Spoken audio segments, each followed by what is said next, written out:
ఇప్పుడు భీష్ముడు సమాధానం చెప్తున్నాడు తర్వాత శ్లోకం. శ్రీ భీష్మ ఉవాచ జగత్ప్రభుం దేవదేవమనంతం పురుషోత్తమం స్తువన్నామ సహస్రేణ పురుష సతతోత్థితః. ఏం చెప్పాడు చూడండి. భీష్ముడు ఏమన్నాడంటే, ఎవరైతే జీవిత లక్ష్యమును సాధించాలని కోరుకుంటాడో అతడు ఎల్లప్పుడూ కూడా ఈ విశ్వనాథుడిని కీర్తించడంలో నిమగ్నమై ఉంటాడు. ఇప్పుడు ఏం చెప్పాడు చూడండి. జగత్ప్రభు ఎవరైతే ఉన్నాడో జీవిత లక్ష్యమును పొందాలని కోరుకునేవాడు జగత్ప్రభుని కీర్తించడంలో నిమగ్నమై ఉంటాడు. మరి ఏ జగత్ప్రభు అతడు? దేవదేవం అని చెప్పన్నారు. అంటే దేవాది దేవుడు. దేవదేవం అంటే దేవాది దేవుడు. అనంతం అంటే అనంతమైనటువంటి వాడు. పురుషోత్తముడు అని చెప్పన్నారు చూడండి. అనంతం అంటే అనంతమైన వాడు, పురుషోత్తం అంటే ఏమిటి? పూర్ణ పురుషోత్తముడు అని చెప్పంటాం.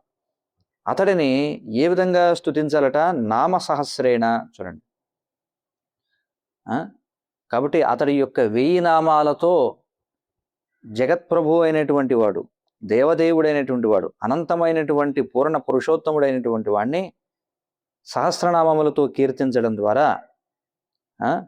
వ్యక్తి తన జీవన లక్ష్యాన్ని పొందగలుగుతాడు అని చెప్పుకుంటున్నాడు.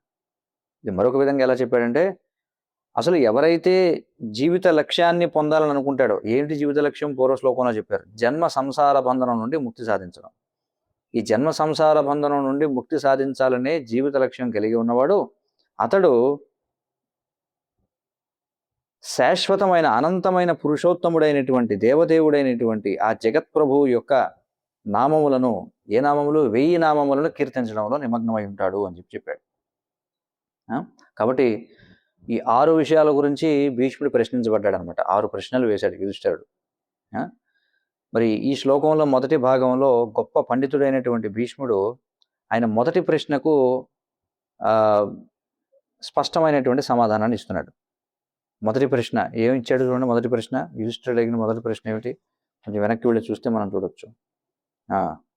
ఎవరిని నీవు వేదములలో ముఖ్యమైనటువంటి దేవునిగా పరిగణిస్తావు అని చెప్పి అన్నాడు కదా. కిమేకం దైవతం లోకే అని చెప్పి అన్నాడు. కాబట్టి దానికి ఈ శ్లోకంలో మొదటి సగభాగంలో సమాధానం చెప్పాడు అనమాట. ఏమని అంటే జగత్ప్రభుం అని చెప్పి అన్నాడు చూడండి. జగత్ప్రభుం. జగత్ అంటే ఏమిటి అర్థం?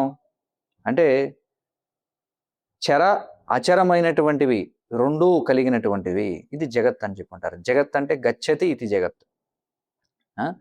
కాబట్టి ఆ జగత్తుకు ప్రభు అయినటువంటి వాడిని ఎవరు? ఆ జగత్తుకు ప్రభువు అంటే దేవదేవుడైనటువంటి వాడు. దేవదేవుడైనటువంటి వాడు జగత్తుకు ప్రభువు.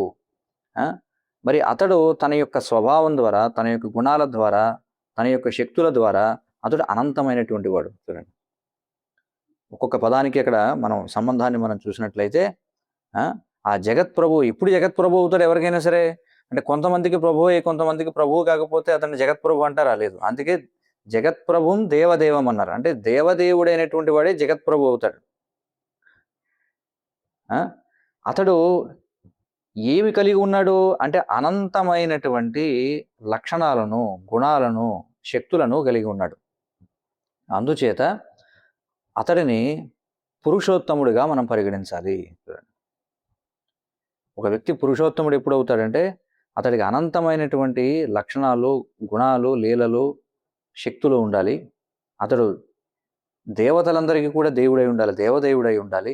అలాగే ఈ జగత్తుకు ప్రభువు అయి ఉండాలి. అప్పుడు అతడు పూర్ణ పురుషోత్తముడు అవుతాడనమాట. కాబట్టి అతడే సకల జీవులలో అత్యున్నతమైనటువంటి వాడు. ఇది బద్ధ స్థితిలోను ముక్త స్థితిలోను, అంటే జీవులు బద్ధ జీవనంలో ఉన్న ముక్తి పొందినా సరే. అంతేగాని ఇప్పుడు మేము బద్ధ స్థితిలో ఉన్నాం కాబట్టి ప్రస్తుతానికైనా దేవుడు, ముక్తి సాధించిన తర్వాత వేరే ఎవడో దేవుడు కాదు. ఇక్కడ ఏం చెప్తున్నాడు ఆయన? జీవులు బద్ధ స్థితిలో ఉన్నప్పుడు, ముక్త స్థితిలో ఉన్నప్పుడు కూడా ఆయనే ప్రభువు. చూడండి. కాబట్టి మరి భీష్ముడు ఏం చేస్తారంటే యుధిష్ఠిరుడు అడిగినటువంటి క్రమంలోనే ప్రశ్నలకి సమాధానం చెప్పడం కాకుండా తర్వాత ఈ శ్లోకంలో ఏం చేస్తారంటే ఆయన 3వ ప్రశ్నకి సమాధానం చెప్తాడు. ఈ శ్లోకపు 2వ భాగంలో ఏమంటాడంటే, ఏ వ్యక్తి అయితే జీవిత లక్ష్యాన్ని పొందాలనుకుంటాడు. ఎందుకంటే చూడండి ఒకసారి యుధిష్ఠిరుడు అడిగినటువంటి 3వ ప్రశ్న ఏమిటి? ఎవరిని స్తుతించడం ద్వారా, ఎవరిని పూజించడం ద్వారా జనులు శుభాన్ని పొందుతారని అడిగాడు కదా! కాబట్టి ఆ ప్రశ్నకి ఈ శ్లోకపు 2వ భాగంలో ఆయన సమాధానం చెప్తున్నాడు. ఏమని చెప్తున్నాడు? ఏ వ్యక్తి అయితే జీవిత లక్ష్యాన్ని పొందాలనుకుంటాడో, ఏమిటి జీవిత లక్ష్యం? పురుషః. పురుషః అంటే ఎవరు? భగవంతుడు పురుషుడు. అలాంటి వాడు, ఆ పురుషుణ్ణి పొందాలనుకున్నవాడు ఎల్లప్పుడూ కూడా సతతము ఉత్థితః నిమగ్నమై ఉండాలి. ఎందులో? స్తువన్ అంటే స్తుతించడంలో. ఎవరిని? భగవంతుడిని 1000 నామాలతో. ఇప్పుడు అది చెప్పబడుతుంది. ఆ స్తుతి ఇప్పుడు నేను చేస్తానని చెప్పి అంటున్నాడు భీష్ముడు. అలాగే అతని యొక్క గుణాలు, అతని యొక్క కార్యకలాపాలు కూడా మనం కీర్తించాలి. ఇది 6వ ప్రశ్నకి కూడా సమాధానం అని చెప్పి అంటున్నారు. అర్థమైంది కదా? యుధిష్ఠిరుడు అడిగినటువంటి 6వ ప్రశ్న ఏమిటి మనం చూస్తే ఏమన్నాడు?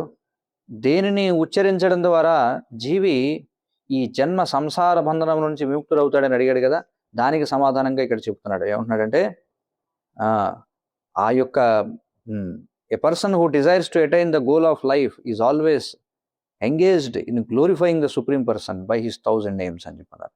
ఏ వ్యక్తి అయితే జీవిత లక్ష్యాన్ని అంటే ఆ పురుషుణ్ణి ఎల్లప్పుడూ కూడా అంటే లక్ష్యంగా చేసుకుని ఉంటాడో, వాడు ఎల్లప్పుడూ కూడా భగవంతుణ్ణి తన 1000 నామాలతో స్తుతిస్తూ ఉంటాడు.